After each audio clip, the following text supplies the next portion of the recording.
Okay, chapter 13, Day. She won't tell me her name. I can understand that well enough. Lots of kids on the streets of Lake try to keep their identities a secret, especially after participating in something illegal like a skiz fight. Besides, I don't want to know her name. I'm still upset about losing the bet. Cade's defeat cost me 1,000 notes. That was money towards a vial of cure. Time is running out, and it's all this girl's fault. Stupid me! If she hadn't been responsible for getting Tess out of the ring, I would have left her to fend for herself. But I know Tess would have given me sad puppy eyes for the rest of the day, so I didn't. Tess continues to ask questions as she helps the girl. That's what I'll call her, I guess. Clean the wound in her side as best as she can. I stay quiet for the most part. I'm on guard.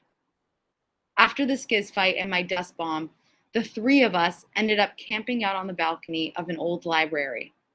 Does it still count as a balcony if the whole wall has collapsed and left this floor open to the air? In fact, almost all the floors have collapsed walls. The library is part of an ancient high rise that now lies almost entirely in the water several hundred feet from the lake's eastern edge, completely overgrown with wild grasses. It's a good place for people like us to find some shelter. I watch the streets along the banks for angry gamblers who might still be searching for the girl. I look over my shoulder from where I sit on the balcony's edge. The girl says something to Tess, and Tess smiles cautiously in return. My name's Tess, I hear her say. She knows better than to say mine, but she keeps on talking. What part of Lake are you from? Are you from another sector? She studies the girl's wound. That's a nasty one, but nothing that can't heal. I'll try to find some goat milk for you in the morning. It's good for you. Until then, you'll just have to spit on it. It'll help with infections. I can tell from the girl's face that she knows this already. Thank you, she murmurs to Tess. She glances in my direction. I'm grateful for your help. Tess smiles again, but I can tell even she feels a little uncomfortable with this newcomer. I'm grateful for yours. I tighten my jaw. Night will fall in about an hour or so, and I have a wounded stranger added to my duties. After a while, I rise and join Tess and the girl. Somewhere in the distance, the Republic's pledge has started blaring from the city speakers. We'll stay here for the night. I look at the girl. How are you feeling? Okay, she replies, but it's obvious she's in pain. She doesn't know what to do with her hands, so she keeps reaching for her wound, then stopping herself. I have a sudden urge to comfort her. Why did he save me? She asks. I snort. No gaudy clue. You cost me a thousand notes. The girl smiles for the first time, but there's something eternally cautious about her eyes. She seems to take in and analyze my every word. She doesn't trust me. You bet big, don't you? Sorry about that. She made me angry. She shifts. I'm guessing Cade was no friend of yours. She's a bartender from the rim of Alta in winter. Just a recent acquaintance. Tess laughs and gives me a look that I can't quite read. He likes to be acquainted with cute girls. I scowl at her. Bite your tongue, cousin. Haven't you had enough brushes with death for one day? Tess nods, a small smile on her face. I'll go get water. She jumps and heads down the open stairwell to the water's edge. When she's gone, I sit next down to the girl, and my hand accidentally brushes past her waist. She takes a small breath. I move away, afraid that I've hurt her. That should heal soon, if it doesn't get infected. But you might want to rest a couple of days. You can stay with us. The girl shrugs. Thanks. When I feel better, I'm tracking Kate down. I lean back and study the girl's face. She's a little paler than other girls I see in the sector and has large, dark eyes that shine with flecks of gold in the waning light. I can't tell what she is, which isn't unusual around here. Native, maybe, or Caucasian, or something. She's pretty in a way that distracts me, just like she did in the Skiz ring. No, pretty's not the right word. Beautiful. And not only that, but she reminds me of someone. Maybe it's the expression in her eyes, something at once coolly logical and fiercely defiant. I feel my cheeks growing warm and suddenly look away, glad for the coming darkness. Maybe I shouldn't have helped her. Way too distracting. At this moment, all I'm thinking about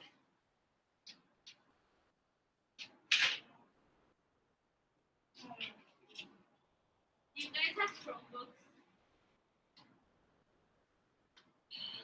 yeah, take them. Three. Okay, take 3.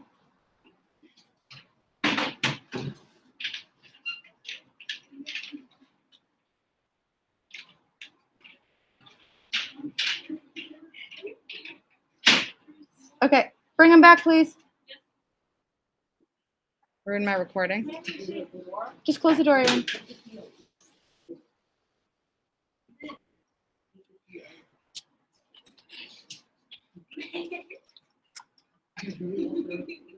I'm recording. It's gonna be really annoying.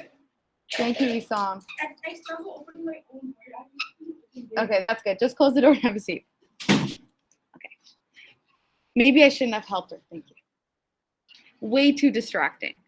At this moment, all I'm thinking about is what I'd give for the chance to kiss her or to run my fingers through her dark hair. So, girl, I say after a while, thanks for your help today. For Tess, I mean. Where'd you learn to fight like that? You broke Cade's arm without even trying. The girl hesitates. From the corner of my eye, I can see her watching me. I turn to face her, and she pretends to study the water instead, as if embarrassed to be caught looking. She absently touches her side and then makes a clicking sound with her tongue, as if out of habit. I hang around the edge of Batala a lot. I like to watch the cadets practice. Wow, you're a risk taker. But your fighting is pretty impressive. I bet you don't have much trouble on your own. The girl laughs. You can see how well I did on my own today. She shakes her head. Her long ponytail swings behind. I shouldn't have watched the Skiz fight at all, but what can I say? Your friend looked like she could use some help. Then she shifts her gaze to me. The cautious expression still blankets her eyes. What about you? Were you in the crowd? No. Tess was down there because she likes seeing the action and she's a little nearsighted. I like watching from a distance. Tess. Is she your younger sister? I hesitate. Yeah, close enough. It was really Tess I wanted to keep safe with my dust bomb, you know? The girl raises an eyebrow at me. I watch her lips as they curl into a smile. You're so kind, she says. And does everyone around here know how to make a dust bomb? I wave my hand dismissively. Oh, sure, even kids, it's easy. I look at her. You're not from the lake sector, are you? The girl shakes her head. Tanagashi sector. I mean, I used to live there. Okay, so this is how he rescued her, is that he had a dust bomb. If you guys remember in that last chapter, in the dust and chaos, we hurried down the street. So maybe he used a dust bomb. Oh yeah, someone must have set off a dust bomb. So that was Day. Tanagashi is pretty far away. You came all this way to see a Skiz fight? Of course not. The girl leans back and carefully lies down. I can see the center of her bandage turning a dark red. I scavenge on the streets. I end up traveling a lot. Lake isn't safe right now, I say. A splash of turquoise in the corner of the balcony catches my eye. There's a small patch of sea daisies growing from a crack in the floor. Mom's favorite. You might catch the plague down here. The girl smiles at me as if she knows something I don't. I wish I could figure out who she reminds me of. Don't worry, she says. I'm a careful girl when I'm not angry. When evening finally comes and the girl has dozed off into a fitful sleep, I ask Tess to stay with her so I can sneak away to check on my family. Tess is happy to do it. Going to the plague infected areas of Lake makes her nervous, and she always comes back scratching at her arms as if she can feel an infection spreading on her skin. I tuck a handful of sea daisies into the sleeve of my shirt and a couple of notes into my pocket for good measure. Tess helps me wrap both my hands in cloth before I go to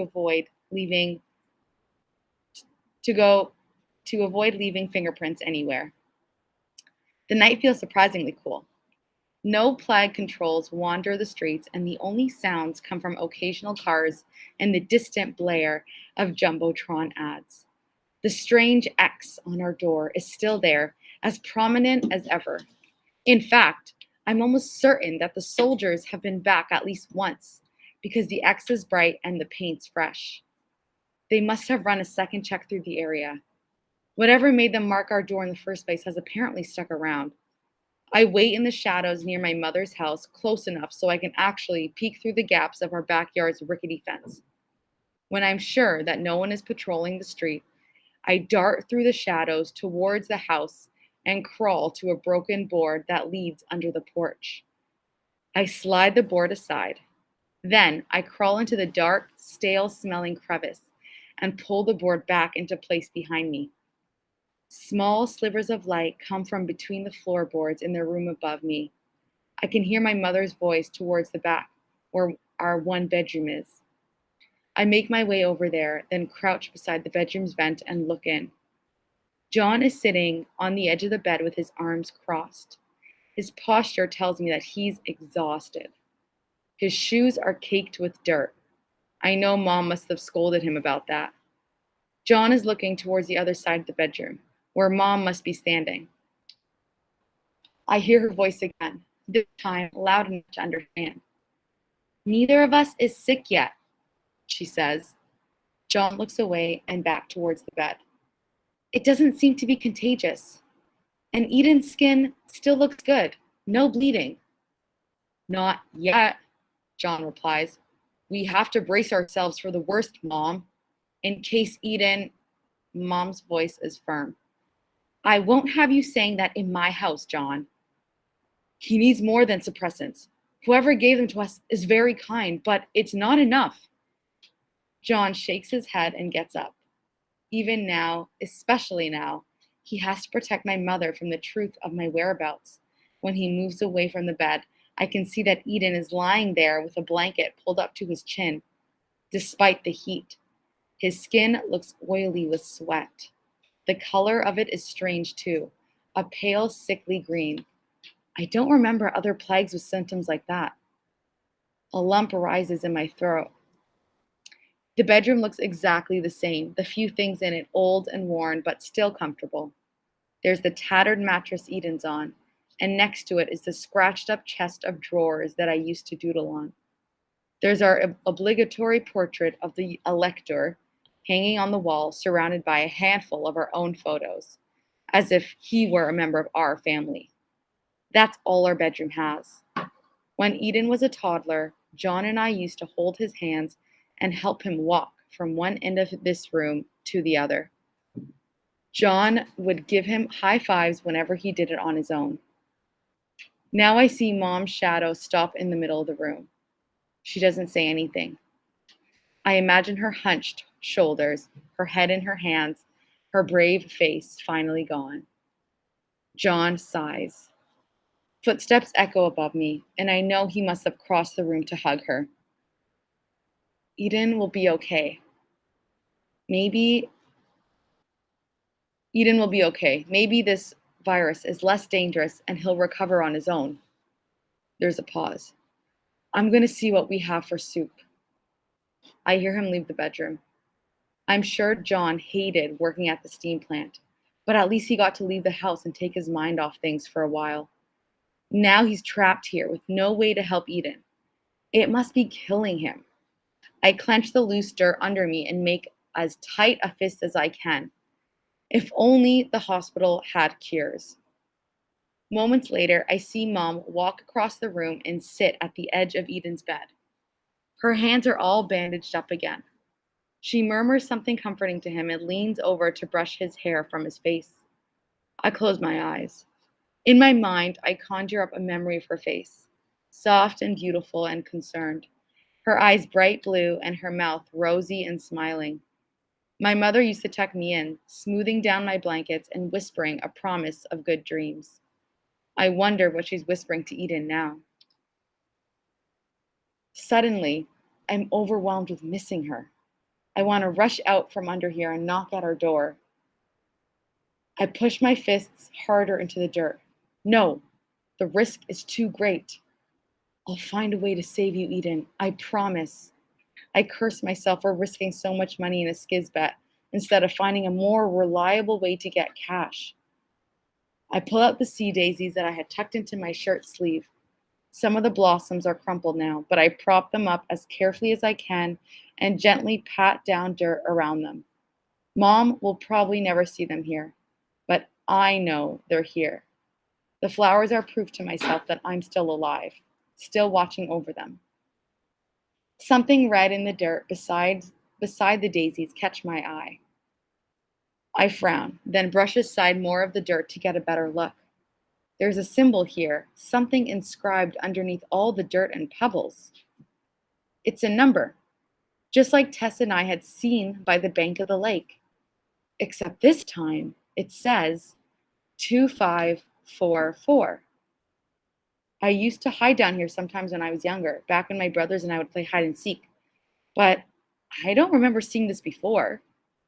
I lean down and put my ear against the ground. At first, there's nothing. Then I hear a faint sound, a whoosh, then a hissing and a gurgling, like some sort of liquid or steam. There's probably a whole system of pipes down there, something that leads all the way out to the lake, maybe all around the sector. I brush aside more dirt, but no other symbols or words appear. The number looks faded with age, the paint chipped away in little flakes. I stay there for a while, quietly studying it. I glance one last time through the vent at the bedroom, then make my way out from under the porch, into the shadows, and away into the city.